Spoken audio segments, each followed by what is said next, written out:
इस क्वेश्चन में मॉडर्नाइजेशन और उस वजह से जो मास सोसाइटी बनी है, उसकी समस्याएं क्या हैं? देखिए, आधुनिकीकरण ने समाज को एक नई दिशा तो दी, लेकिन इसकी वजह से एक मास सोसाइटी की प्रॉब्लम शुरू हुई।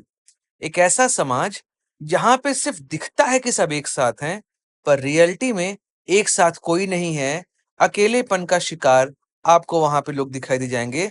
जिस समय किसी समाज में लोग एक साथ तो दिखें, पर उनके कोई व्यक्तिगत विचार ना हो, स्वतंत्रता का अनुभव ना हो, वो अपने आप में अकेलापन महसूस करें, तो इस समाज को कहते हैं मास सोसाइटी। नॉर्मली क्या होता है, आज के समय में आप देखेंगे कि जो शहर बसे हुए हैं, वो सभी शहर इस तरह की समस्याओं से जूझ रहे हैं। जापान में मास सोसाइटी की प्रॉब्लम बहुत ज्यादा है इस समय। वहां पे लोग साथ तो हैं, पर अकेलेपन का शिकार उनको रहता है हमेशा। एक्चुअली, जब फ्यूडल समाज से मतलब जो मध्ययुगीन यूरोप था, वहां से समाज धीमे धीमे परिवर्तित होने लगा because of the industrial revolution. तो समाज ने अपने पारिवारिक मूल्यों, उन संस्थाओं को, संरचनाओं को एक तरीके से पीछे छोड़ा और साइंस, टेक्नोलॉजी, एक तरह का लॉजिकल थॉट और जो मॉडर्न सोसाइटीज हैं, उनको अपने लिए अपनाया और उसके आधार पे अपनी जिंदगी की शुरुआत करी। तो यह मॉडर्नाइजेशन की प्रोसेस हुई। लेकिन औद्योगिक क्रांति की वजह से समाज में यह दिखाई दिया कि लोग इकट्ठा तो हो गए, लेकिन उन लोगों के अंदर एक तरह का भय, अकेलापन, यह सब चीजें वहां पर देखने को मिल जाती हैं। तो आधुनिकीकरण जो है, मॉडर्नाइजेशन, वह प्रक्रिया है जिसके माध्यम से समाज पारंपरिक मूल्यों, संस्थाओं, संरचनाओं से तो आगे बढ़ जाता है और अपनाता है विज्ञान, प्रौद्योगिकी, तर्क और आधुनिक संस्था को। ये औद्योगिक क्रांति या इंडस्ट्रियल रेवोल्यूशन पश्चिमी समाजों के डेवलपमेंट के लिए लगभग 17वीं 18वीं शताब्दी से शुरू होता है और फिर दुनिया के बाकी हिस्सों में फैलना शुरू होता है। मॉडर्नाइजेशन ने इकोनॉमिक डेवलपमेंट, पॉलिटिकल डेमोक्रेसी या फिर जो सामाजिक गतिशीलता है, सोशल वेलबीइंग और सोशल फ्लो को जन्म दिया, लेकिन एक मास सोसाइटी की प्रॉब्लम वहां पर दिखाई देती है। अगर हम आधुनिकीकरण की विशेषताओं की बात करें, तो सबसे पहला चीज है वो है औद्योगिकरण। एक तरीके से मानिए प्रोडक्शन। अब चूंकि मशीनों, कारखानों की वजह से ज्यादा सामान बिकने लगे, ज्यादा लोग लेबर के फॉर्म में आने लगे, लोगों के हाथ में पैसा आया और इस तरीके से समाज के आर्थिक ढांचे में परिवर्तन देखने को मिला। लोग अब पैसा खर्च करने लगे और यह जो प्रक्रिया है, इसने औद्योगिकीकरण अर्थात इंडस्ट्रियलाइजेशन की शुरुआत करी। अब जब इंडस्ट्री बनेगी, यहाँ पे इंडस्ट्री बनी, इसके आसपास लेबर कॉटेज बनेंगे, इन लेबर कॉटेज के सामानों की पूर्ति के लिए मार्केट बनेंगे, इन मार्केट के लोगों के लिए रहने के लिए कॉटेज बनेंगे। तो एक तरीके से उद्योगों ने नए शहर का विकास दिया। तो ग्रामीण आबादी अचानक से बड़े पैमाने में शहर की ओर गई, या जहां पे इंडस्ट्री बनी वहां पे नए शहरों का विकास दिखाई दिया। अब बताइए, यहाँ पर लोग रह रहे हैं, तो इनके रहने के लिए आपको रिक्वायरमेंट होगी स्कूल की, हॉस्पिटल्स की, इसके अलावा रोड्स की। तो आप देख रहे हैं कि समाज में शिक्षा और संचार का प्रसार होगा। Printing culture, radio, newspapers, schools, colleges और हॉस्पिटल्स ये बनने शुरू हो जाएंगे और इन सब चीजों ने एक आधुनिक विचार को फैलाया वहां पर। अब जो लोग यहाँ रहेंगे वो डिमांड करेंगे अपने राइट्स की। तो ऐसे में पॉलिटिकल राइट की बात शुरू होगी और यह पॉलिटिकल राइट वहां पे जन सहभागिता शुरू करेगी। एक ऐसा प्रोसेस जहां पर लोग अपने अधिकारों की बात करेंगे और अधिकार होंगे कौन से, सोशल, पॉलिटिकल और इकोनॉमिकल।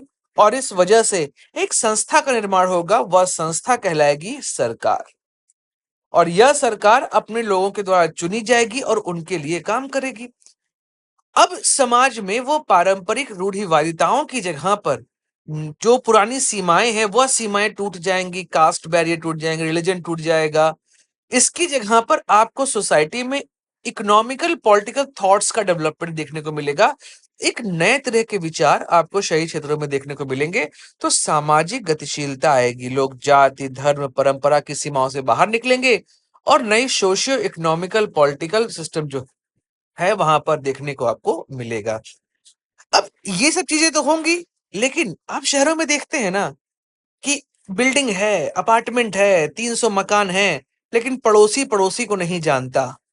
दिखने को सब एक साथ दिख रहे हैं, जनसमाज दिखाई दे रहा है, लेकिन सही तौर पे देखा जाए तो ये जनसमाज किसी काम का नहीं है, क्योंकि हर परिवार अकेला है और उस परिवार के अंदर रहने वाले लोग परिवार के साथ रहते हुए भी अकेला महसूस करते हैं। तो जो परंपरागत समुदाय है, ग्राम, जाति, कबीला, वह टूट जाता है और व्यक्ति एक विशाल, अजनबी और मशीनी दुनिया में आ जाता है। यहाँ पर अकेलापन, परायापन, असुरक्षा की भावना, यह सब अनुभव करता है। ये देखिए, आप आज समय देख रहे होंगे, समाज में जो ये मास सोसाइटी की प्रॉब्लम ये लगातार फैलती जा रही है और मोबाइल क्रांति ने इस चीज़ों को और आगे बढ़ा दिया है। अब तो अकेलापन लगातार बढ़ता जा रहा है, डिप्रेशन ये चीज़ें आ रही हैं। ऑर्टेगा वाई गॉसेट की बात करें या कॉन हाउरेस की बात करें, इन लोगों ने कहा कि जो आधुनिक युग है, इसमें मास सोसाइटी की समस्या बहुत बड़ी समस्या है, इसको हमको डील करना पड़ेगा। तो क्या-क्या चीज़ें हैं? परायापन। अब जा रहे हैं, सुबह उठे 5 बजे, नहाए-धोए, खाना-पीना खाए, 8 बजे ऑफिस के लिए निकल गए, जाके काम किए, शाम को 6 बजे लौटे, आए, खाए-पिए, सो गए। दुनिया से कोई मतलब नहीं, समाज से कोई मतलब नहीं, सैटरडे और संडे अपने परिवार के 2 लोगों को लेके चले गए मॉल घूमने, मॉल घूम के वापस आ गए। आपको पता ही नहीं चल रहा है कि आप अकेलेपन के शिकार होते जा रहे हो और जब कोई दिक्कत आई, आपके आस-पास कोई नहीं है देखने का। तो यह जो सिस्टम है, इसकी वजह से जो लेबर क्लास है, वो काफ़ी परेशान होने लगा। तो औद्योगिक और शहरी जीवन में व्यस्त आदमी अपनी सांस्कृतिक जड़ों से कटने लगता है, सामाजिक जड़ों से कटने लगता है। मार्क्स ने भी श्रमिक वर्ग की सबसे बड़ी समस्या इसी को कहा था। सामाजिक विघटन देखने को मिलता है, परिवार, धर्म, स्थानीय समुदाय बहुत कमज़ोर होते हैं। देखिए, कहाँ बचा है कॉलोनी से आज के समय में देखिए, आस-पास कहाँ समाज है? किसके घर में लोग मेहमान आते हैं? कोई नहीं आता किसी के यहाँ। अब सब चीज़ें औपचारिक और यांत्रिक हो गई, मशीनी हो गया है। मास साइकोलॉजी हो जाता है, मतलब लोग अपना थॉट छोड़कर क्या करते हैं, जो समाज सोच रहा है वही सोच रहे हैं। देखिए ना सोशल मीडिया में इस समय अगर किसी को गालियाँ देनी है तो 20 लोग गाली दे रहे हैं। वो नहीं देख रहे हैं क्यों गाली दी जा रही है, लेकिन गाली दे रहे हैं। तो बेसिकली क्या है, ये जो पीआर मैनेजमेंट है, अपनी थॉट का खत्म हो जाना है, भेड़-चाल जिसको कहते हैं, वह भेड़-चाल इस समय आपको सोसाइटी में दिखाई देगी और जब भेड़-चाल होती है ना, जब अपनी थॉट प्रोसेस खत्म हो जाता है, तो वहीं पर फांसीवाद और तानाशाही का जन्म होता है। संचार के माध्यम का अभाव, आप देखिए आज समय सोशल मीडिया जो है वो प्रोपेगेंडा का साधन हो गया है।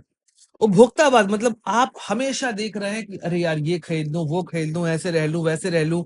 एक चीज़ आप कार खरीद के लाए, मान लीजिए, और आपको फिर और बड़ी कार चाहिए। आपने फ़ोन खरीदा किसी कंपनी का, नहीं यार इससे अच्छा ये फ़ोन आ रहा है। मतलब लगातार उपभोक्तावाद, बाज़ारीकरण जो है वो होता आपको दिखाई दे रहा है और भ्रामक प्रचार, ये आपको यहाँ दिखाई देगा। एक तरीके से मास मीडिया कल्चर जो है, उसने आलोचना को कमज़ोर कर दिया है। नौकरशाहीकरण और केंद्रीकरण धीमे, देखिए आधुनिक समाज बने तो संस्थाओं का विस्तार तो हुआ, नौकरशाह पैदा तो हुए, लेकिन वह नौकरशाह सिस्टम के द्वारा लोगों को नियंत्रित कर रहे हैं। तो यह नौकरशाह जो हैं वो मशीनों द्वारा नियंत्रित होते हैं और यह नियंत्रित करते हैं किसको? आम जनमानस को, अपने अकॉर्डिंग चलवा रहे हैं जनमानस को।